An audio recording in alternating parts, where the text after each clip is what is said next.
Hello, my name's Daniel. I'm 33 and I'm doing the knowledge to become a London black taxi driver.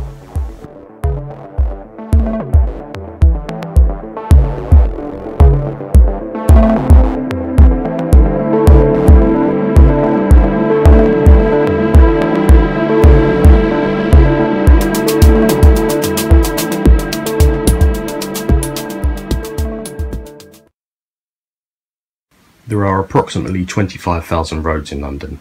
That's a lot of roads, so how do we go about learning them all? Learning the knowledge entails learning every single road and every single building within a 6-mile radius of Charing Cross. Charing Cross being the most central point of London. So with London being such a big place and so much information to retain, how do we go about doing it? These are what are known as runs. There are 320 of these in total.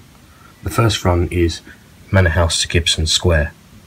Each run gives you a list of instructions. It's my job as a knowledge student to commit all 320 to memory.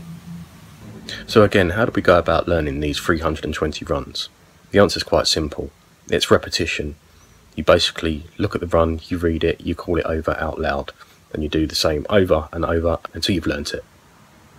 Leave on left Green Lanes, right Brownswood Road, left Blackstock Road, forward Highbury Park, forward Highbury Grove. Right St Paul's Road, comply Highbury Corner, lead by Upper Street, right Islington Park Street, left College Cross, right Barnsbury Street, left Milner Square, forward Milner Place, Gibson Square facing. So now that we've learned a few of these runs, we're nearly ready to get our bike gear on and go and actually ride the runs that we've learned. But before we do this, it's a good idea to take a look at the map and find out where we're going. So here we are, here's where we're going to be going to. This is our start point, this is Manor House, and we're going to be working our way down to Gibson Square. It's a good idea when learning the runs, as well as calling them over, that you do what's called penning your run, which is what I've done here. It just gives you a good idea of what direction you need to be travelling in. It also means that when you go on to your next runs, you'll notice that your runs start crossing over, like so, and this basically fills in all the missing pieces. Eventually the idea is, by the time you've finished your 320 runs, all of your runs should be penned up on the map, and they should all interlink. You may have noticed that either side of my run are 16 points of interest.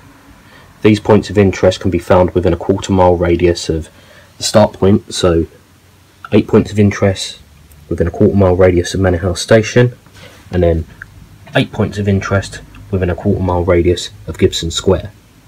So here we are at Manor House, and if we imagine that this circle here is a quarter-mile radius of Manor House, you're going to find all of your points of interest within that quarter-mile radius. And again, same down here at Gibson Square. We imagine that that is a quarter-mile radius. You'll find all of your points of interest within that quarter-mile radius.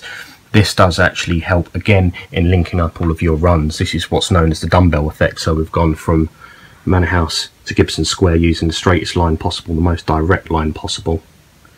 And then when we come to do our next run, that will branch off or down to this way, and again we'll have points of interest down there, and all of these will eventually link up where you've got all of these quarter-mile radiuses linking up,